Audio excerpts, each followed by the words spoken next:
The council meeting of Tuesday, October 13th, 2020 will come to order at 7:11 p.m. Will the clerk please call the roll? Walsh. Here. Danzig. Here. Everett. Here. Gallo. Here. Rounds. Here. Haas. Here. Savoli. Here. Please stand for the Pledge of Allegiance. I pledge allegiance to the flag of the United States of America and to the republic for which it stands, one nation, under God, indivisible, with liberty and justice for all. May I have a motion to approve the September 28th, 2020 council meeting minutes? So move. Roll call? Danzig. Yes. Everett. Yes. Gallo. Yes. Rounds. Abstain. Haas. Yes. Savoli. Yes. Walsh. Yes. And Mayor, do you have a report for us this evening? I do have a short report for you this evening. We've received a few phone calls, and we have it on our Facebook page, or our city page, I'm sorry. Halloween will be observed here in Parma Heights. We will have both the police and the fire out as the usual date and time, which will be October 31st from 6 to 8. I encourage all residents that are going to participate to do the best they can to adhere to the Board of Health guidelines regarding wearing masks and social distancing. This is a unique time that we are in, and we want to try to make it as not cumbersome for the youth as possible. They're going through quite a bit of challenges and changes just getting through the school year. With that being said, I don't have all the information, but should have it before our next council meeting. Parma Park School is coordinating a parade. They are in discussions with our chief, our police chief, regarding how we can assist and help. So that I will be able to update you. And the only other update I have is Parma Park Elementary School is also having a fundraiser, which they're asking for donations to be dropped off October 24th from 8 to 11. They're taking all types of items, everything from clothing to technology, just a vast, they don't have anything else specific, but I'll get you the flyer, we'll put it on our website also. That's my report, but I know that Council President and Council asked last meeting to have the directors at the meeting, so we've got all the directors are here, but 4 of them do have reports to give you. Director Iaconis is here, she'll give the first one. We've got Trish James from the Senior Center, she has a report prepared. Dave Burns, the Safety Director, has a report, and then Dan Bender has an update for you regarding some projects that we're looking at. Directors Tal and Sebas and Patton do not have reports, however, they are in the hallway if you have any questions after these are given. So with that, I'll turn over the first report to Finance Director Iaconis. Thank you, Mayor, Council. Just a very quick update, everyone. I did pass out your September reports, so any questions on that, please give me a call. We can go over it. We are doing fairly well considering CCA is getting nearly caught up. They're feeling very optimistic that they will be caught up by the end of the year, but we are still proceeding with the transition to RETA, which is going really well. Since we finished September, we're going to start preliminary discussions about the budget so that we'll have something to present to you very soon. And also we are in the process of our 2019 audit, just so you are aware. That is being handled by the state this year. Our contract had run out with the outside firm that we had used, so we do have to go through the state audit. So far, so good. But that is about it, unless you have any other questions. Does anyone on council have any questions or comments for Director Iaconis? I just have one quick one. Yeah, Councilwoman? BWC, did we get another payment from them? We are going to be. We haven't received it yet. Okay. Do you have any idea about where that's going to come in at? It should be around 200,000 or so. Okay. But I don't have an exact time on when we will receive it. Okay. Thank you. Are there any other comments from council? Thank you. Thank you, Director. If Director James is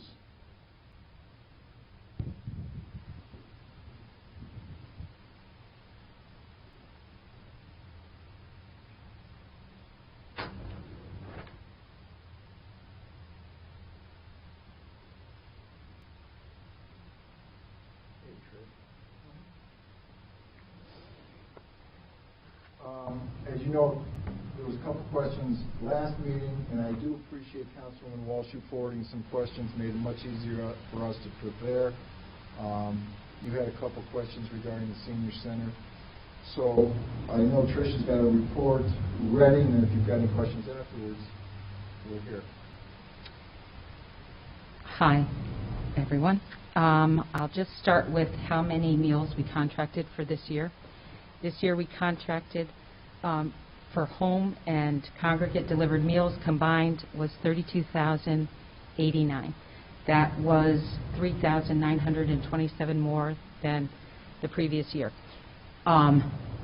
Basically, we closed down the center after March 13th, and it was only a few weeks into it that we realized we might need more meals. We had a lot more people getting meals from us, so we contacted Western Reserve, and they amended our meals to 37,401. They gave us an additional 5,312. We assumed, probably wrongly, that this would only last maybe a month, 2 months, maybe at the outside 3 months. No one could have predicted that 6 months later we would still be in this position.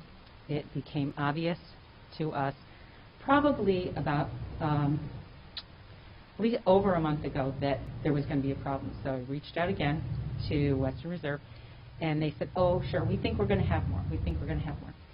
So about 2 weeks before I knew that we were really going to be in trouble, and I shouldn't say really in trouble, that it was looking like, you know, we were going to run out of our contracted meals, I reached out to Western Reserve, and they said there just aren't the funds. There are other cities that are going through the same thing that you're going through, and we thought we were trying to get additional funding. Not to say they still wouldn't get any. So at that point, we knew we had about a week to figure out what we were going to do to try to make it seamless.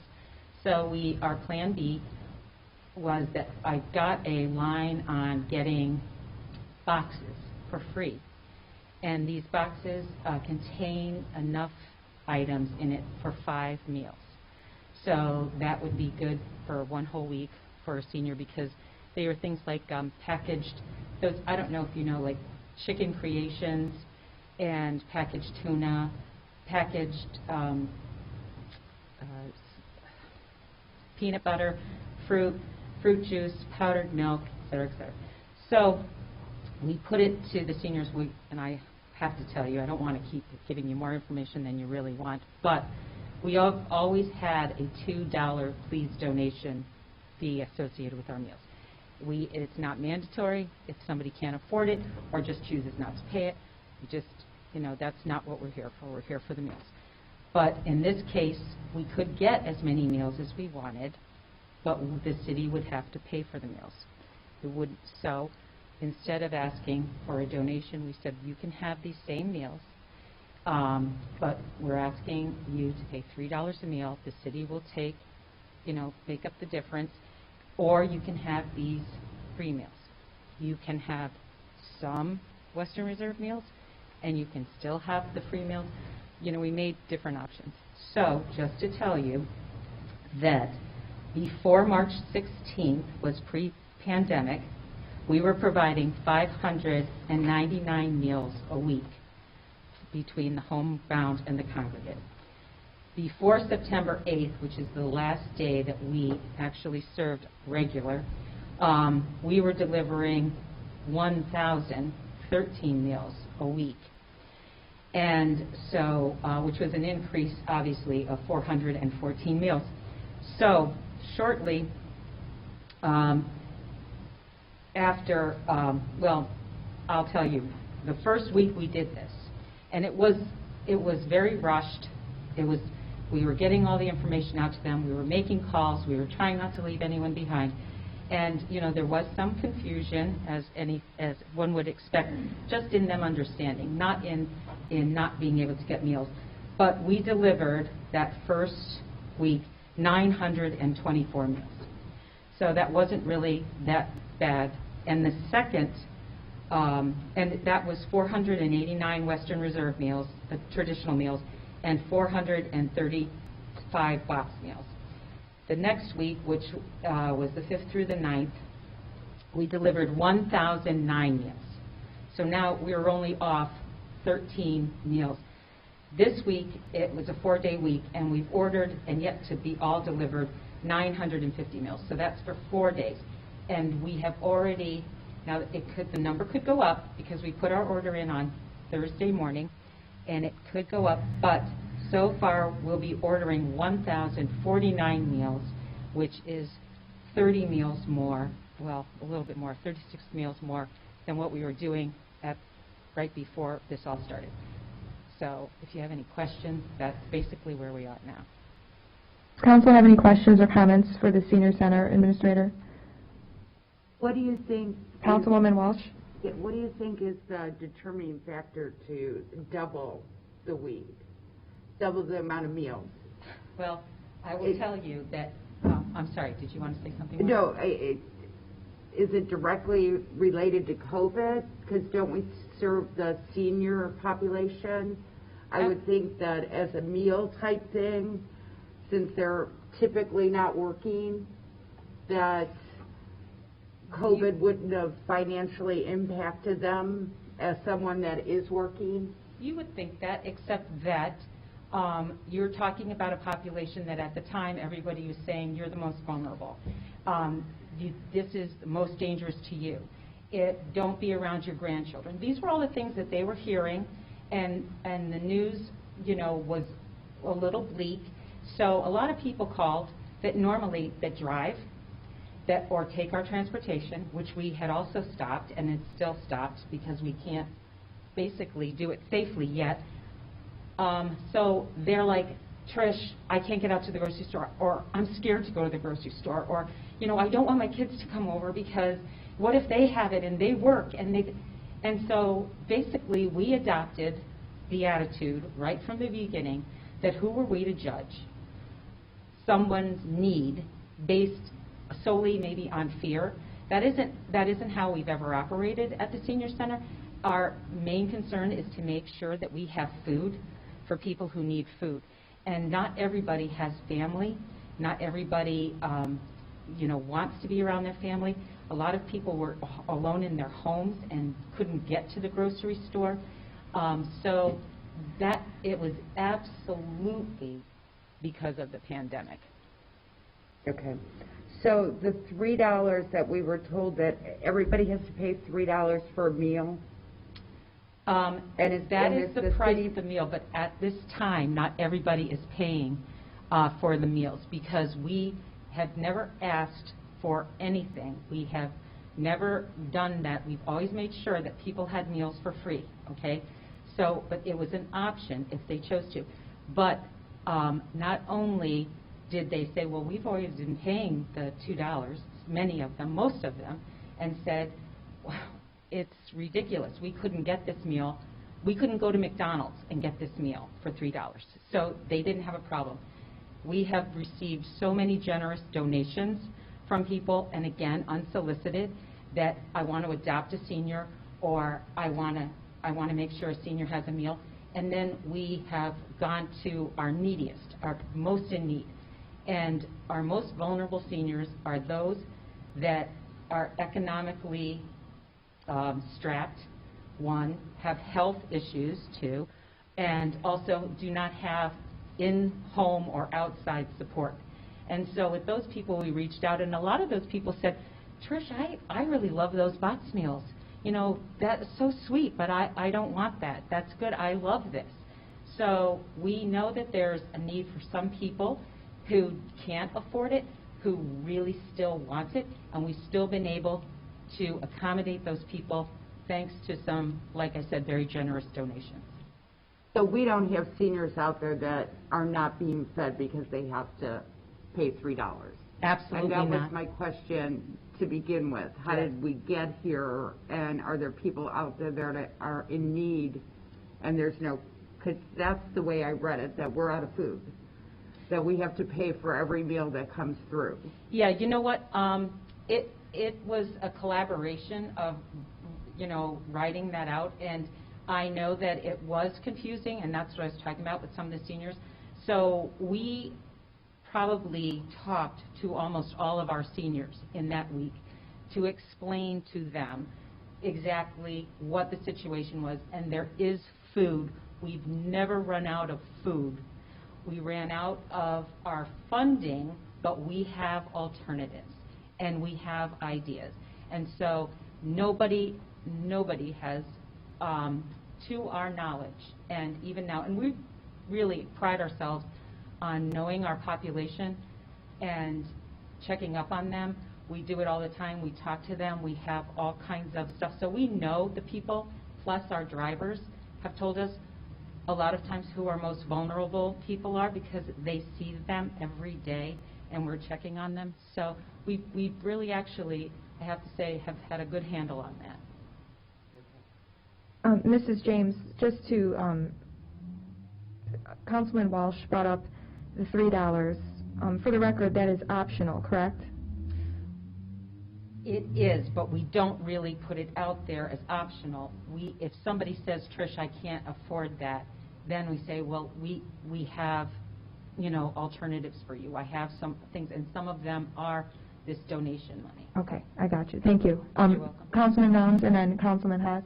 Yeah, I just wanted to thank you for the explanation on how and why the meals doubled or jumped as much as they did, because initially I thought, well, this might not have been a population that was truly affected by unemployment or their jobs being, they were in a different frame of mind for me, but recognizing that there would have been issues with feeling comfortable or safe going out to the grocery store or having family come over for meals. That really rang true to what I wasn't expecting.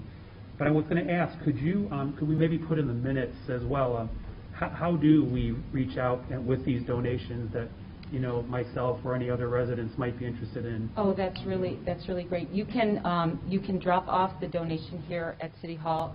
Katie will take it. There is a dedicated line item for donations for the senior center. We've had them in the past for other things, and so yes, that would be, and it's very much appreciated. And I just want to take a little bit of just a minute to say thank you. There, Rick and Marie and the mayor, Joe Sebis, even Aaron and some other people, dropped off candy, made other donations, came by and just checked out what was going on, and it's very much appreciated. Thank you. Councilman? Actually, a question and then a comment. The question pertains specifically to the transportation. I apologize. Do we have any sensibility of when you will be able to reinstitute the transportation? And I ask that because I know what a valuable service that is. My father took advantage of that senior bus as a kidney dialysis patient for 6 years. And honestly, if it were not for that, I do not know what I would have done, because I could count on that service to get him there and bring him home safely. So I know there's other seniors out there that really depend on that. Do we have a sense of when that will be coming back? You're absolutely correct about that, and we have decided not to try to make predictions, because I failed so miserably about it when I thought how long this was going to last. The mayor and I talk at least once a month, maybe more, to see if we can be compliant. We have some very big issues why we can't, but I will tell you it is a valuable service. It is probably missed more than you can imagine. But two things. One, some of the senior apartment buildings, like Independence 1 and 2, they got their own bus. And to take them to the group, they go to Mark's and the Giant Eagle, and they just make an appointment to go. I don't think that they're charging them for that service, but it is only for their apartment building. Now, obviously, a lot of people have family that have stepped in, and some actual seniors have stepped in to help their own friends because they have cars. But for the people that don't, and there are several, I fill out with them. I fill out the RTA paratransit. I don't know if you're familiar with that, but I fill it out, I call their doctor, I ask them if I can fax the form to them and have them fill out their part. They fax it back to me, we mail it for them, or sometimes the doctor goes, oh, we'll mail it for them. And with this whole thing going on, they usually get back to them in about a week, and that service, for you who don't know, pick up from their door and drive and take them to, you know, the door where they're going to, and return. And so it isn't ideal. I wish we could start transportation, but again, we wouldn't be able to put many, probably only 4 people on the bus at one time. They would have to disinfect, we'd have to do the checklist about, you know, your health, where have you been, how do you feel, you know, the normal routine. We would take the temperature, we'd have to have them, you know, use hand sanitizer, then make them sit in a special part of the bus, you know, and then when they get up and leave, the driver would have to disinfect that entire area before he even picks up another person. And so we also are understaffed. We have 3 people who aren't comfortable coming back right now. All of our drivers, there's only 2 people that work there that are under the age of 60. So I understand that as well. So we're going to just do it as soon as we can do it, you know.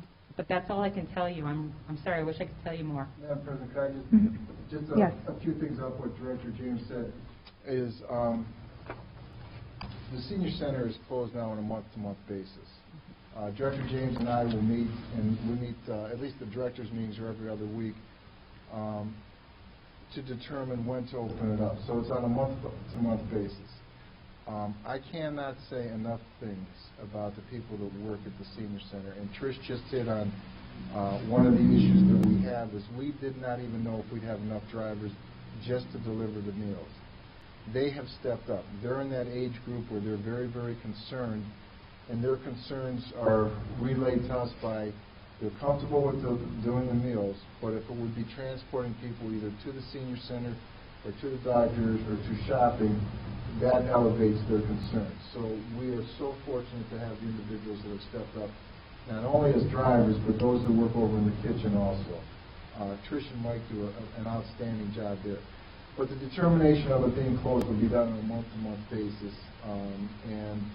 I will also, the other thing I wanted to add that Trish had been talking about is we have emphasized, and I know the drivers to the residents and Trish to anybody she talks to, anybody that needs a meal is going to have a meal. I've met with our finance director today.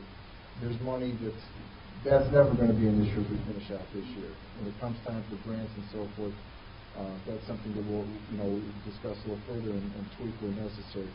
But I want to reassure council, all council, that there will never be a resident of Parma Heights that goes without. That's adamant about that. I think those were the only points that I did want to emphasize. But we will keep you, at our council meetings, I'll keep you updated. But Trish hit on just a few of the challenges that once we do start to transport, what we're probably going to do is have to hit those guidelines of sanitizing after each trip.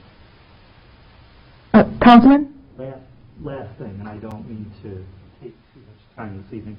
Is your preference, Trish, for donations cash or check, or are you also taking donations of food? And I think I know the answer to that because you probably can't take food right now because of COVID, right? Well, yeah, and also a lot of times people just, and sometimes they're out of date and different things like that, and so I just suggest that food is a wonderful donation, but I suggest that you give that to the Parma Heights food pantry, thank you, because a lot of our seniors do use the food pantry, and so it would still be very much appreciated, but it would, so when we do get donations like that, we do take them to the food pantry, so it would just help eliminate us if you just drop them off there. And we take all forms of payment, except credit cards. Cash or check is just lovely. Thank you. Thank you. Councilwoman? Yes, Director James, I just want to say, I know I live in a senior building. In fact, I live in the building that's right next door to where our Parma Heights Senior Center is. And I see it on a daily basis. Our seniors are so grateful in that building for the lunches.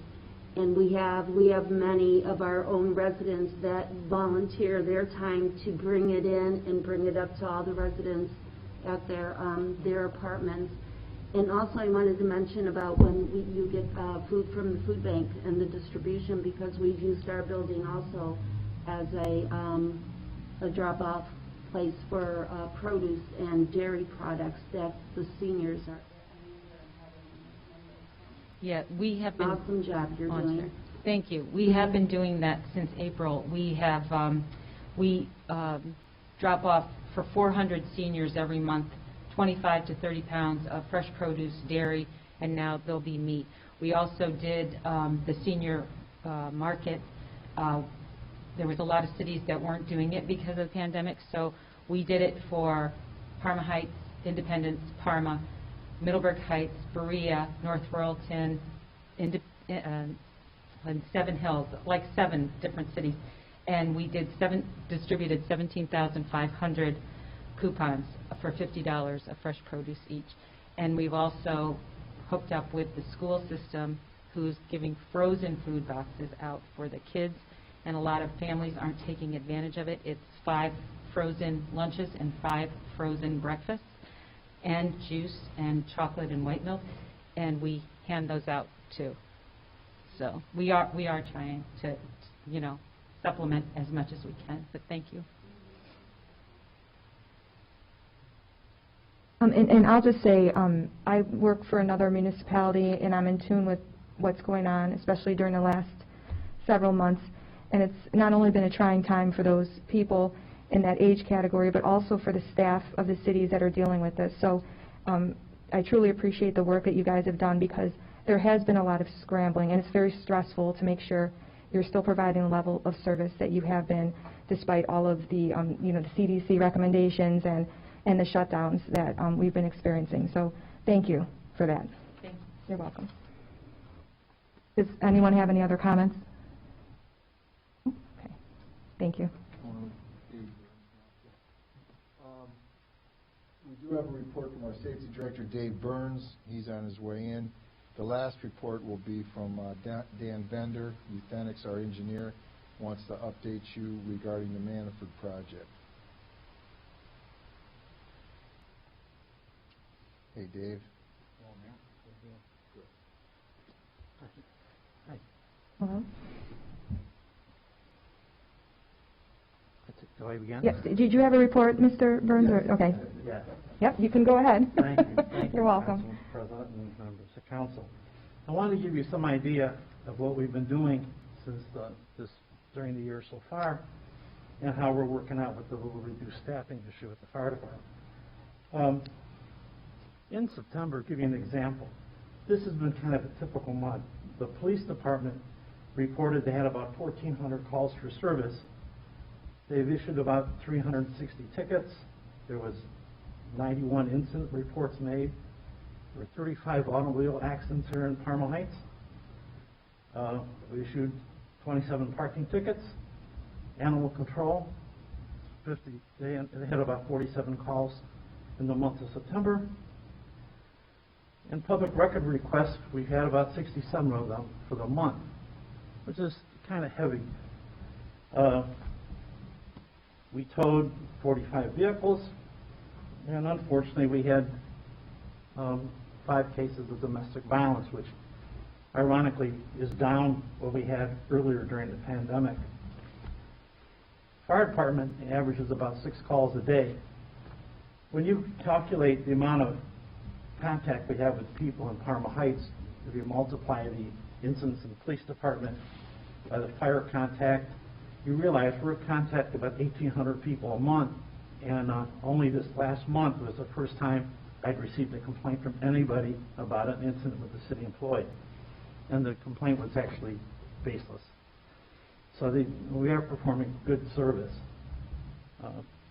We had 2 cases of our officers contacting the COVID. One was in fire and one was in police. And since I talked to you last, we did have one policeman retired, and you knew about the one cadet that left. We had one other firefighter retire. I stay informed through the cell phone when one of the chiefs notify me when something happens. They call me, or Police Chief Scharschmidt, he calls the most. And this last summer, we responded to many need for mutual aid calls, the disturbance downtown, riots in other cities, or if there's a hostage situation. And one day we had 2 in one day, and one lasted 5 hours, the next one lasted 4 hours. They were back about 20 minutes and had to go back out again. So that gives you an idea. I'm on call. I have my phone on 24 hours a day, which makes my wife really pleased. So I wanted to tell you, besides this type of thing, I wanted to tell you about a particular run that occurred on October 1st. Police chief called me at night about 7:30 and informed me that we were responding to a call where an infant had crawled out of his crib, got into a window cell, fell out of the window to the ground. It was a 3rd floor apartment. This was a horrifying call to get, and I called and told the mayor, and I had said to him, in my opinion, someone who was on the fire department a long time, that I thought the people that went to this call would be shot the rest of the day. I wouldn't want to be the next call they have, and most of the firefighters are young people. They may have kids that are 2 years old. And I said, I think we should call people in and send those people home. And the mayor agreed. So I called the fire chief, assistant chief, and the story gets a lot better from this point on. Assistant chief called me back, and he said, well, director, he said, let me tell you what happened. He said, there's an 18-month-old baby, crawled out of the crib, and got on a windowsill. And just before he got on the windowsill, it had rained pretty heavily. He said the mother looked up, the child was leaning into the screen, and down he went to the ground floor, 34 feet. The mother ran downstairs. The child stood up, shook a little bit, and looked at his mother coming out the door, and ran to his mother. By that time, the fire department had responded, the police were approaching, and they decided to quickly take the child to Metro, to the trauma center. The doctors found nothing wrong with the baby. He or she was fine. The next day at noon, I got a call. The baby spent the night and was being discharged on noon the next day. It was nothing short of a miracle. So of all the calls I ever got, it was all made even on one phone call, because that was a phenomenal story. But those are the kind of things you never hear about. I wanted to share that with you. So it was a pretty decent day, and it was my 43rd wedding anniversary. So, one you'll remember. One I'll remember. One I'll remember. If you have any questions, I'll be pleased to answer them. Council have any questions or comments for Director Burns? Enjoy All right. that. Well, Thank you so much. Thank you so much. Thanks, Dave. Thank you. Thank you, Dave. The last report will be from our engineer, Dan Bender, and I believe Dennis might be attend with him. This is regarding the Manafort project, and if I need to step out, I will.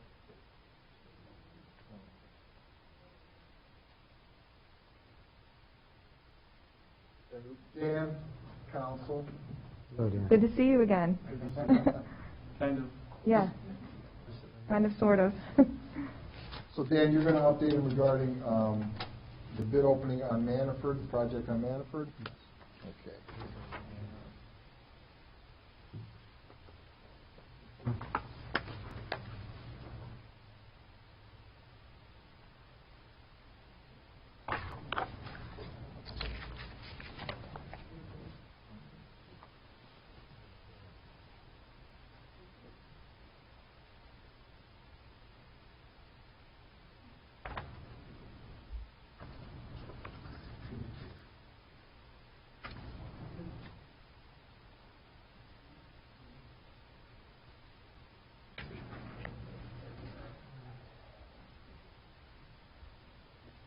All right. We came aboard in July, and we were tasked to put together the Manafort Drive reconstruction plans. We received, Joe Sebas got a $150,000 community development block grant for that project. Went out to bid mid-September. We had the bid opening this past Friday on October 9th. We had 4 bidders, thankfully.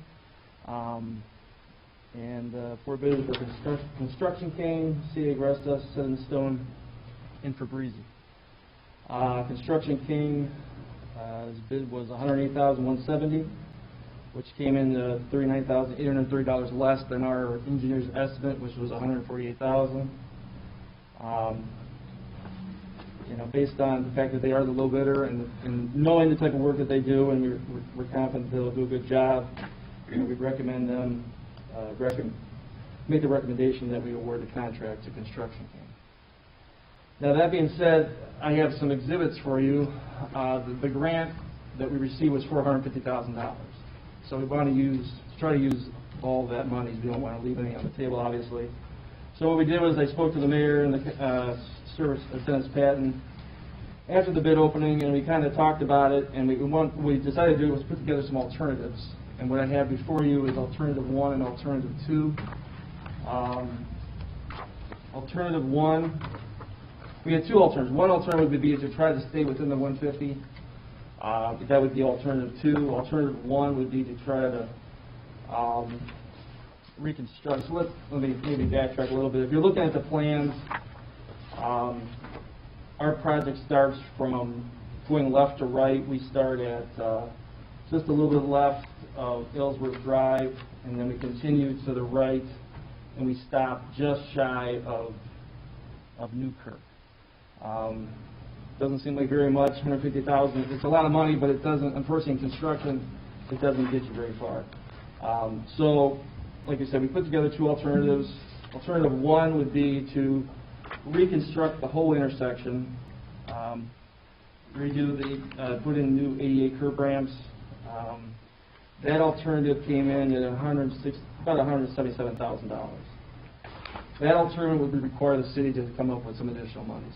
We have the grant for $150,000, so the city would have to, if we wanted to go, if the council wanted to go ahead with that option, the city would have to come up with it. Alternative 2 would be we can continue through the intersection. We wouldn't be able to reconstruct the whole intersection. We can at least reconstruct the pavement along Manafort through the intersection. Still redo the ADA curb ramps, make sure they're up to date per the code. With both alternatives, we would be feathering asphalt. Since we're going concrete to asphalt, for both alternatives, we would be feathering from concrete to asphalt, so there's a nice transition. It's not just stopping the concrete right at the existing asphalt and it breaks up. We don't want that. So both alternatives would have that option in it. Both are good options. I wanted to come in and present to council today. We did the two alternatives I gave you. We spoke to the Construction King because obviously, if we're going to go ahead with one of them, we wanted to talk to them to see if would they hold their unit prices if we went ahead with this work.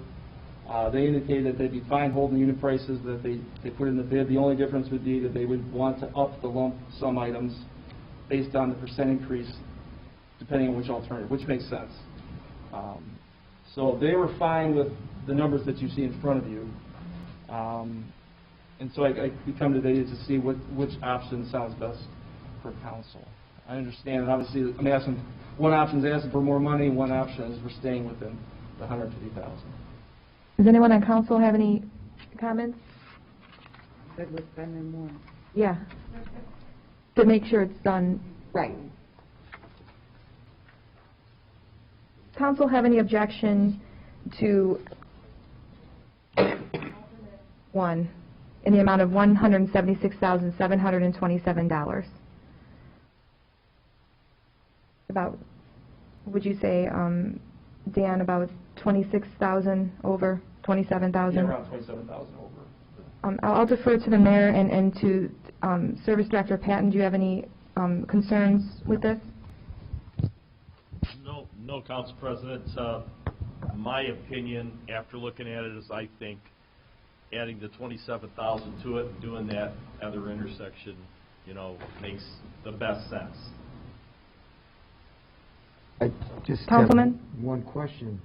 Do we have the 27,000? Yes, I was just going to see where Finance Director was. Absolutely. We checked with her this morning. I can bring her in. Joe, would you see if she's available out there, Katie, to make sure that that funding was available? She assured us that it is, very comfortable with the 27,000, but she can come in to address that. Okay, thank you. While they're getting the Finance Director, does council have any other comments or questions?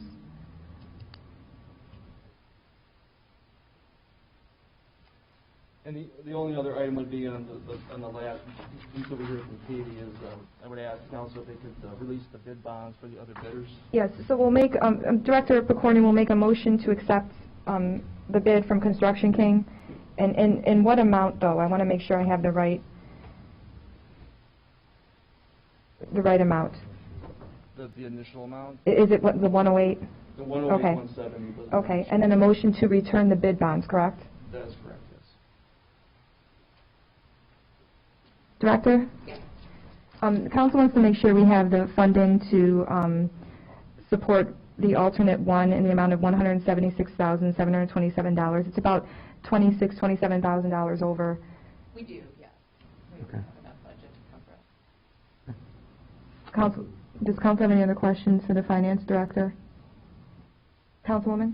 Where does that come from? It will be out of capital, so at the end of the year when we will have to redo appropriations since it's changed quite a bit since March, but we do have the money for it.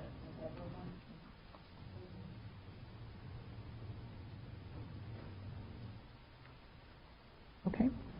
Before we move into the motion, are there any other questions, comments, concerns? Okay. Again, Mr. Bender, it's the amount of $108,170, correct? $108,108,170. Okay. May I have a motion to accept the bid from Construction King Incorporated in the amount of $108,170 for the Manafort Drive reconstruction Phase 2? So moved. Roll call. And we don't have a clerk. Can someone go get the clerk, please? Thank you.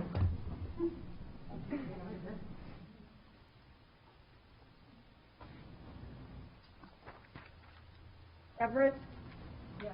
Gallo? Yes. Brown? Yes. Haas? Yes. Savoli? Yes. Walsh? Yes. Danzig? Yes.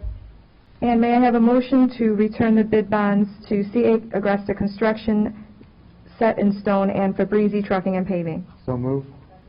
Roll call. Gallo? Yes. Brown? Yes. Haas? Yes. Savoli? Yes. Walsh? Yes. Danzig? Yes. Everett? Yes. Thank you. Madam President, that concludes the reports from the directors. However, I do have Director Joe Sivas, Joe Tal, and Director Patton here if there's any questions for any of those directors. I did have one for Mr. Patton. Go ahead. Mr. Patton, are we going to be starting leaf pickup soon? Is there a schedule set? Councilman, we're tentatively looking at the end of the month, possibly the 27th. We're going to we'll monitor it as the leaves start to go. This week's going to get a little colder with a little rain, so we're anticipating around the 27th, but if the need occurs that I have to go earlier, I will go earlier. Okay, thank you very much. Okay, and before we move on, yes, Councilwoman, yes.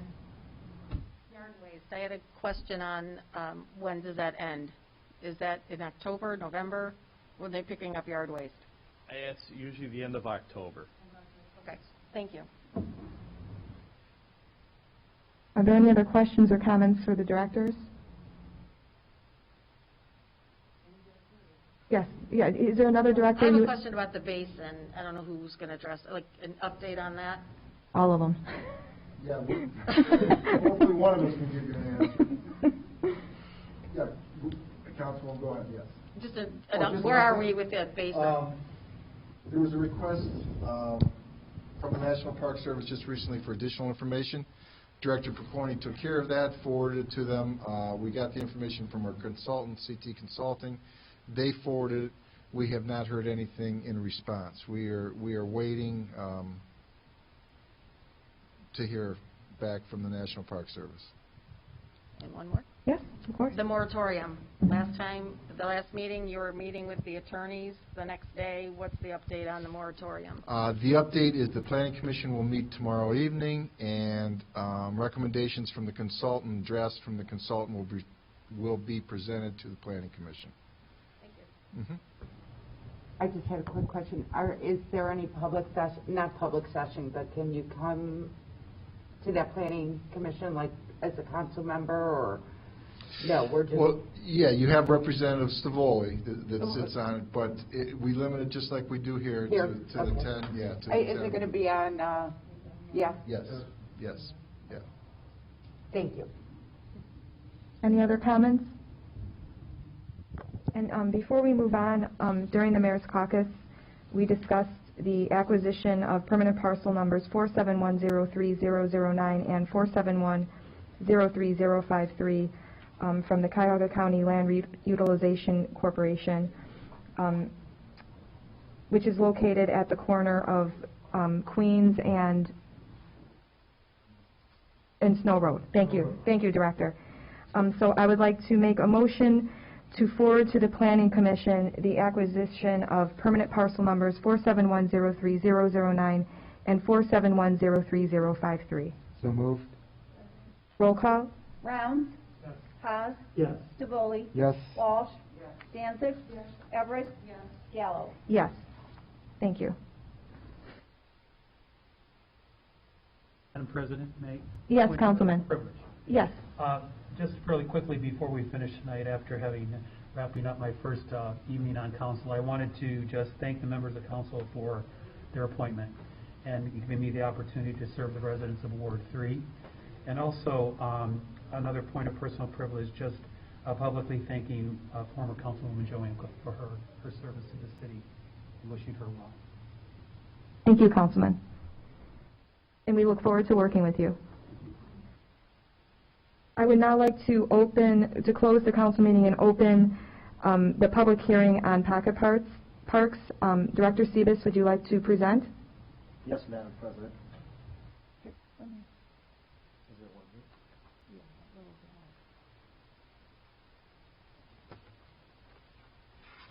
What I'd like to do is just a brief summary of what's going on with the parks.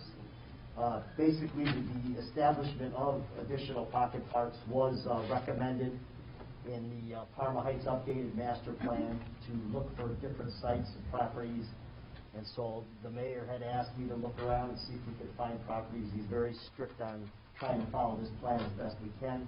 And we currently have no parks on the south side of Pearl Road. All the ones we have, the three we have, are on the north side spread out. So that was the objective, was to look for sites on the south side of Pearl Road. The first site is the Illuminating Company site. And by the way, both sites were acquired. The Illuminating Company site, there's an easement being granted to the community. There's no cost associated with it whatsoever. And the parcels of land that the Northeast Ohio Sewer District have offered the city are being sold to us for $1. And there is one condition in that sale, and all that is that there is a relief sewer on the property, and that they have an easement that if they ever need to go there and address something, they have the right to do so, which is no problem for us. So that's what I'm doing now, is just to refresh you on it if there's any questions. Council have any questions for Director Sebas? Questions? No. Okay. Okay, well then that concludes the public hearing for the pocket parks. Thank you, Mr. Sebas. Thank you, Madam President. And we'll now resume our council meeting. Councilman Stavoli, item number 6, please. Move to read by title only. Roll call. Haas. Yes. Stivoli. Yes. Walsh. Yes. Danzig. Yes. Everett. Yes. Gallo. Yes. Rounds. Yes. This is consideration of an ordinance authorizing the mayor to enter into an easement agreement with the Cleveland Electric Illuminating Company, CEI, for an easement of the real estate and appurtenances known as a portion of permanent parcel number 473-34-011, which is located on Pearl Road and adjacent to Mandalay Drive, and declaring an emergency. This is the third of 3 readings. Move to pass. Roll call? Staboli? Yes. Walsh? No. Danzig? Yes. Everett? Yes. Gallo? Yes. Browns? Yes. Haas? Yes. Thank you, Councilman Stivoli. Welcome. And Councilwoman Everett, item number 7, please. Move to read by title only? Second. Roll call? Walsh? Yes. Danzig? Yes. Everett? Yes. Gallo? Yes. Browns? Yes. Haas? Yes. Staboli? Yes. This is consideration of an ordinance authorizing the mayor to enter into a purchase agreement with the Northeast Ohio Regional Sewer District, NEORSD, for the purchase of real estate and appurtenances known as permanent parcel numbers 472-02-015 and 472-02-016, which are located on Pearl Road and adjacent to Reservoir Drive, for $1 and declaring an emergency. This is the third of 3 readings. Move for passage? Second. Roll call? Danzig? Yes. Everett? Yes. Gallo? Yes. Browns? Yes. Haas? Yes. Staboli? Yes. Walsh? No. Thank you, Councilwoman Everett. And may I have a motion to suspend Rule 2 of the Rules of Council related to public discussion? So move. Second? Roll call? Everett? Yes. Gallo? Yes. Browns? Yes. Haas? Yes. Staboli? Yes. Walsh? Yes. Danzig? Yes. So our clerk put on our agenda that the public is welcome to email our office with comments, which will be kept on file in our office. But I'm also going to suggest instead that the public is able to comment while we're being live streamed, so that information will be taken from our website and put on the agenda for the public's information.